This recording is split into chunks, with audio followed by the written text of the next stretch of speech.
Hello and welcome back to another video. Welcome back to the YouTube channel. This is your FA Cup match reaction, FA Cup final match reaction to Manchester City 1, Manchester United 2. Manchester United have won the FA Cup. Before we get into that, make sure to leave a like on the video and subscribe if you're new.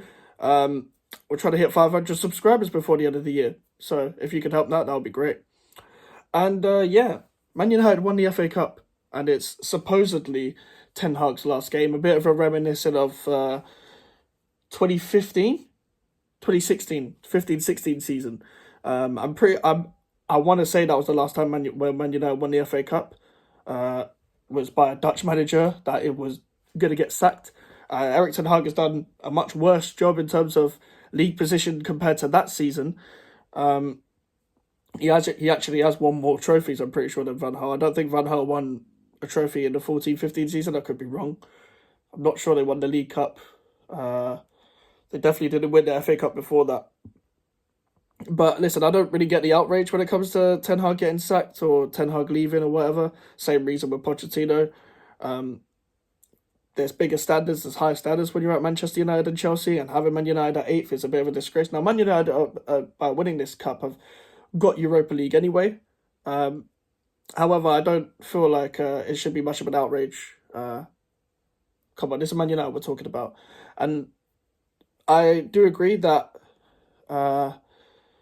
unfortunately for Man United, they have had a lot of injuries, but so have Newcastle, so have Brighton, so have Chelsea, who are three teams that were around those spaces for a very long time. Obviously, Brighton being the earliest to slip off, but Newcastle and Chelsea, two teams that have gone down a peg when it comes to Man United winning the FA Cup due to the fact, because Man United won the FA Cup, Chelsea now get Conference League, which is funny, don't get me wrong, as much as I didn't want to see Man United win today, and I'm not happy that Man United won today. I'm happy to see Chelsea slip off. Commiserations to Newcastle, they're not going to get Europe because of this, but that's the way it goes. I want to say this as well. This is why the FA Cup should always be taken seriously, is because Manchester United have just beaten Manchester City after nearly getting beat by Coventry and Newport. They nearly lost to Coventry, they nearly lost to Newport, and they beat Manchester City. Every club should take this trophy serious. Every club, in the Premier League especially, should be taking this trophy serious, because the lower league teams take it serious, and they go as far as they can sometimes, with the amount of quality that they have. Manchester United have still taken it serious, even though they've nearly got beat by Newport and Coventry, and they still won it. And listen, Man United deserve to win it. Manchester City were terrible today, and I like Manchester City. Obviously, we all know West Ham have a good relationship with Manchester City, but today I saw from the big players that needs to be held accountable today. Like, Player of the Year Foden. Foden probably deserves Player of the Year. I would have given it to Rodri, who we'll come on to as well. But both of them were bad. Both of them were bad today. Like, overall, the passing was just sloppy. I don't know what it was. I feel like Akanji maybe should have started. I feel like, apart from the Tottenham game, where he made that one mistake, Akanji has been solid for Manchester City. When he's played a bigger role, he's been solid. And he deserved to start. Ake deserved to be taken off at half-time. I don't know what Kyle Walker was doing today. I don't know what Gavardia, none of them were good. I can't name you a Manchester City player that was good. I know Doku gave them something different when they were coming on, but Doku against Wan-Bissaka is a very bad idea, because Wan-Bissaka is so good 1v1. Now, would I take him at West Ham? No, because he doesn't do anything apart from the 1v1 situations. He's terrible on the ball. The guy doesn't go forward. He can't cross a ball as a right back. I feel like you've got to be well balanced as a right back. But you see, when you're in the big games, you need a little squad player to, when you're being a bit more defensive, you'll see him more compact. He did well. Wan-Bissaka is probably my man of the match for that. And Kobbie Mainoo, listen, I understand completely why Kobbie Mainoo got man of the match today.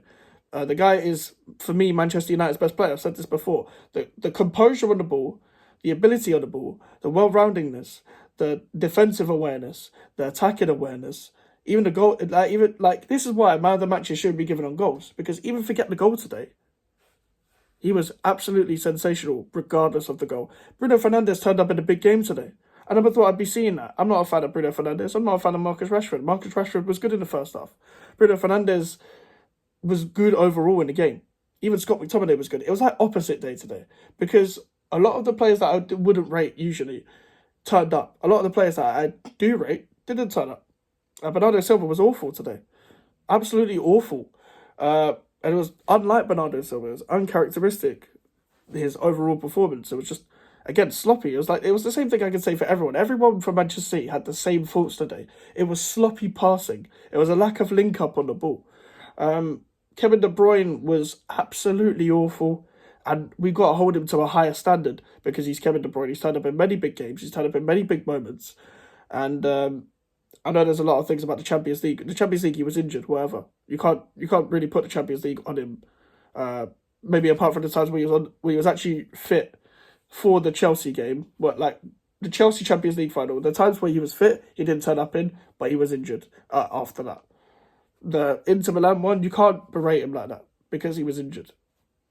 However, in today's game, he was absolutely awful. Like, just nothing was... He was doing nothing. Like, he was just putting balls into areas where it wasn't on. He was just not looking up even when he was putting the balls into the areas. Why did Ruben Diaz hasn't been great this season? Why did Ruben Diaz not start today? The thing is, even that, like, the second goal was, like, Garnacho's goal was a mess from the goalkeeper, and Gavardio, due to communication between the two. I do believe it's probably the goalkeeper's fault because he actually controls the amount of space that Gavardio has to head it back, but it's just a mess between the two. It's kind of similar to Van Dijk and Alisson against Arsenal, where Liverpool got lost to Arsenal 3-1. The second goal, where was the space? Where was Rodri? Where was the midfield? Where was Kovacic? Where was the midfield to help the defence? It was a great pass by Bruno Fernandes. Great play by Rashford. The diagonal ball was sensational. It was class. The way it swerved. Garnacho was okay overall, but he did turn up for the goals. And ultimately, I don't rank players off moments. But in the final, you kind of have to rank them off moments. But even overall, forget the assist from Bruno Fernandes. Because a lot of people, when they say Bruno Fernandes has a good game, he usually stinks it up and then gets a goal and an assist. But today, he got an assist and was actually great overall.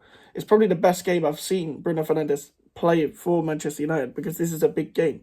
This is a big game where Bruno Fernandes has turned up. And you don't see that ever, really, in my opinion. But I'm not going to use that to berate him today. People that will go under the radar due to their great performances today, Lisandro Martinez and Rafael Varane were great today. They were class. They just did a job on the whole team. Obviously, Lisandro clearly couldn't play the whole game, but they were sensational. That's why they kept clean sheets last season, because of that spine of when them two and Casemiro were playing well, and Casemiro actually had protection from the midfield that Manchester United had. Sometimes it was Fred in there, sometimes it was Eriksen and Fernandes.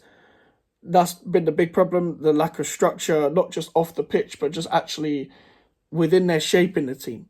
So that's why anyone that plays in the number 6 role for Manchester United usually gets isolated. That's what we saw when we watched the game with Crystal Palace playing against Manchester United. Whether it's Casemiro, Amrabat, Mainu, whoever plays there in a number 6. I keep calling him Mainu. I know it's Mainu. I need to get used to that.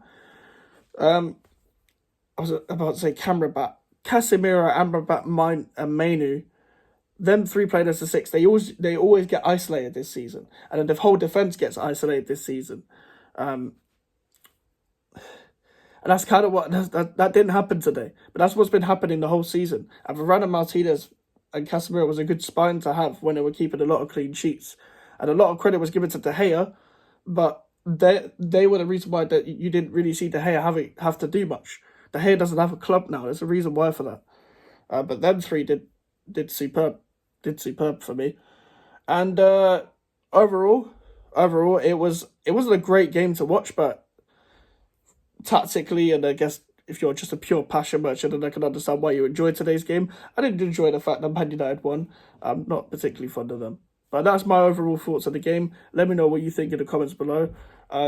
Make sure to like and subscribe if you are new. Social medias are in the description if you want to follow me, and an email for the inquiries. We're on the road to 500 subscribers. We're trying to hit that before the end of the year, so please subscribe, and I'll see you guys later. Goodbye.